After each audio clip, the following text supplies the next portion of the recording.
So, that's part of the tradition in, in the meditations here. We always do button pressing and, have a good time of it too. So there we are, and we've come to the last portion, the end of our day-long meditation retreat here. And these kind of things are always very nice to do. Kind of the Buddha talks about the different types of kamma you can make. You can make bright kamma, kamma that has bright result. Kind of, it's good deeds, acts of generosity, acts of merit, thinking good thoughts, doing good things.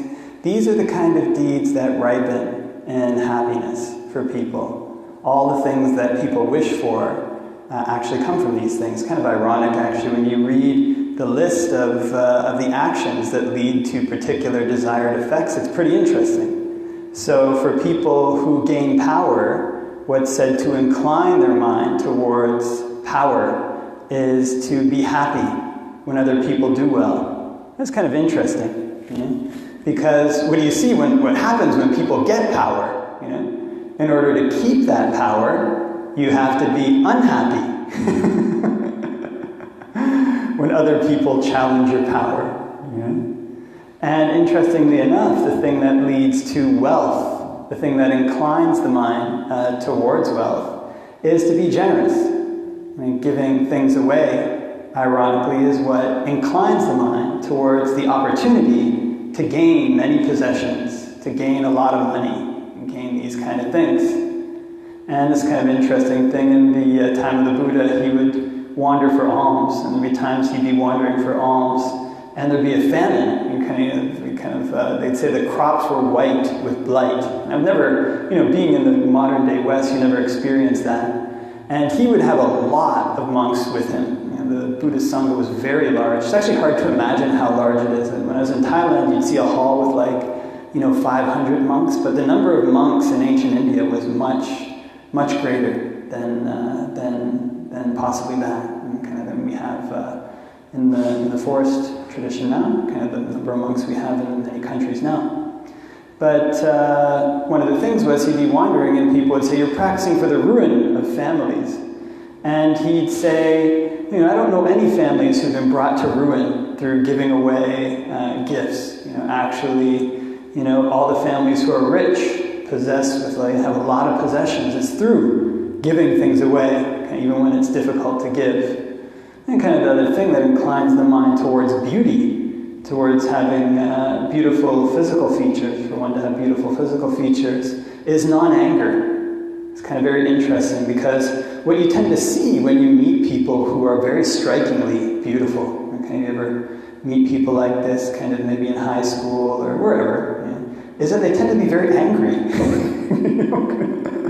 Some models have these terrible, notorious tempers, and kind of the supermodels. Some are, you hear stories of them have super tempers, and the reason is because when somebody's very physically attractive, very beautiful, then there's almost no consequence for them to get angry. Get angry and say really rude things to people, they put up with it because they get intoxicated by a person's beauty.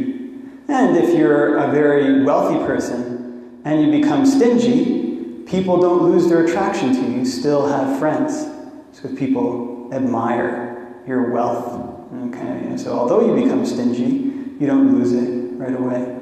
And a very powerful person, and you become somebody who's greedy for power, and people being fearful of your power won't challenge it immediately.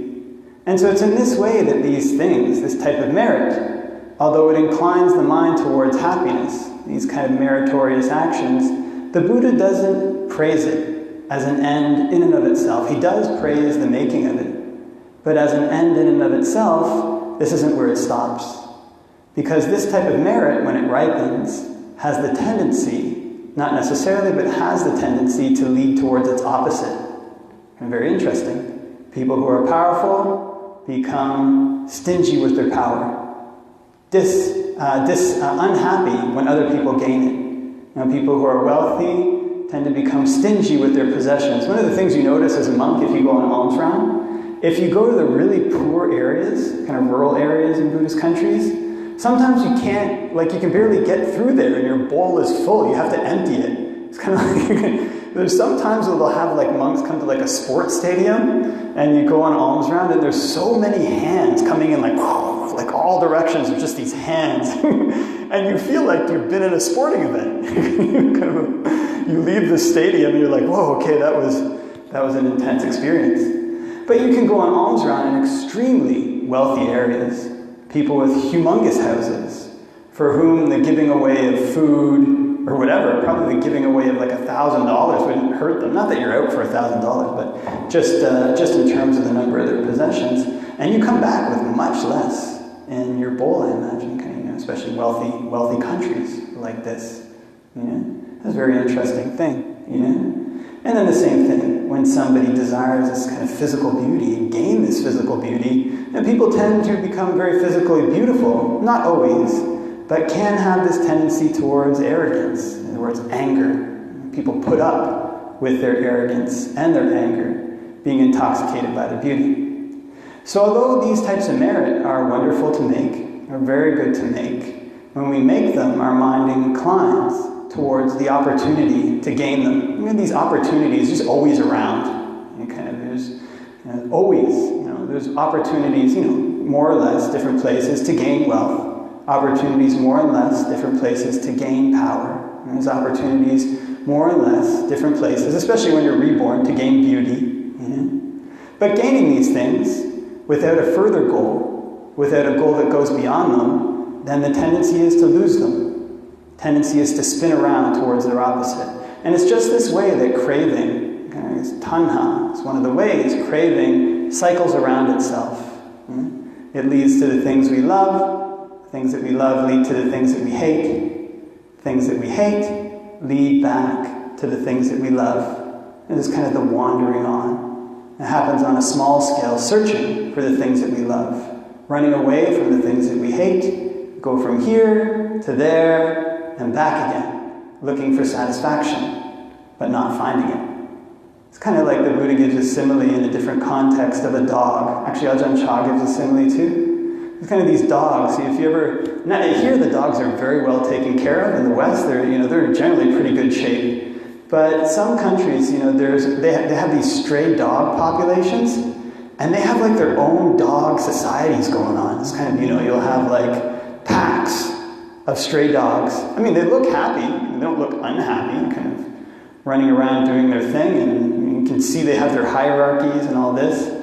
But the thing is, they get these diseases that these dogs don't have here. And one of them that they get is this disease called Mange. It's kind of disease where their fur starts to kind of fall out, and they kind of have like scabs on their body. Kind of looks very unpleasant. And when these dogs have this mange, they always itch. So actually I was in India one time, literally just one time, or one vacation, and one pilgrimage, as it say. And we were staying at this Thai monastery, and this one dog had mange. And wherever this dog went, it was just and kind of always like howling and like always doing this, And my friend, who was staying in a different room than me, he was sleeping one night, and then he woke up because the dog got under his bed and started scratching, like, kind of like thumping. And what this dog was looking for, running under his bed and going these different places, what you tend to think is this dog is looking to stop its itchiness. Maybe the itchiness will stop under the bed.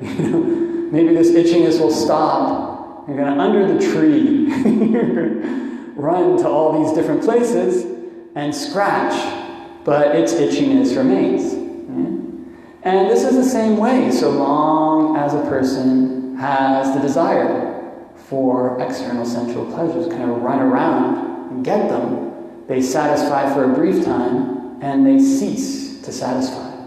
Not only do they cease to satisfy, they lead to their opposite. Their opposite leads back to them. It's just in this way that people stay trapped in samsara. So it's very kind of interesting story by a very famous monk in the Thai tradition. His kind of name was Longtama. And he had this story that he told about his time when he attained arahantship, so this kind of well-known modern-day arahant. And what he said was, you kind of get to this point. He has other stories about eliminating defilements at other points. But at the very last stage, everything goes. The last thing that a person has, is this extreme radiance that's present in their mind. And so there's actually a sutta about this, where the Buddha says, monks, this mind is radiant, basically defiled by defilements that come in. And so Longtama Mahaprabhu is saying that this is true. When you get to the last portion, where all your defilements are gone, almost. And all that's left is this overwhelming radiance in the mind. It's kind of overwhelming brightness. More bright than anything you can see. Kind of overawing. What he said was, looking at this thing and having this attitude of wisdom or panya, trying to observe it, what he noticed was kind of a ripple in the brightness. It wasn't always perfectly bright. And kind of looking, so this is kind of this panya aspect, when all these various skills come together. So you notice this kind of ripple, and this kind of realization came, this is not something that's the end of suffering. There's something to this. Realizing this, he saw this is actually what avijja is. This is actually what ignorance is. It's kind of avijja, this ignorance, is the most beautiful thing in the universe. It's a thing that ties these various dualities together. People will call it the Brahman. People will call it whatever they want. But its insidious factor is that it causes people to fall in love with it. Causes people to love it, despite the harm that it causes. It's kind of avijja. It's extreme beauty. The reason is because so long as these things exist, so long as attachment to exist, their opposite exists. And grabbing onto them, running after them, a person gets spun from the things they love to the things they hate and back again. It's in this way that people make bright kamma here. Make bright kamma that inclines the mind to choose opportunities that lead to happiness. And it's in this way, for the sake, running after things like this without a goal, not knowing, that people make dark kamma that brings their mind down to low levels, causes them to feel sadness, pain, despair, causes terrible things to come into their mind. What's amazing about all these types of kamma is that their unifier is just this ignorance, just this very radiance in the mind. The most beautiful thing a person can imagine, the top of the universe. So long as it exists in samsara, it's bound up with dualities. It's bound up with bright and dark. It's bound up with becoming and non-becoming. It's bound up with wandering on. And it's bound with suffering. So the Buddha instructs us that although there's these two types of kamma, there's other types too. There's a type of kamma that is neither bright and neither dark. There's a type of kamma that leads to the end of suffering. So when a person develops this kind of, we call wisdom, learning to see into these things, learning to ask himself, why do I keep doing these things? What do I want? Am I getting it? Where do I get it? How do I get it? The answers to these questions that one gets for oneself are what keeps a person on the path of practice, despite whatever difficulties come, despite whatever joys come. Because the answers that come to these questions, why am I doing this? What do I want? I want the end of suffering. How do I attain it? I attain it through the Noble Eightfold Path. It's things that people can learn directly. They don't have to ask other people about it.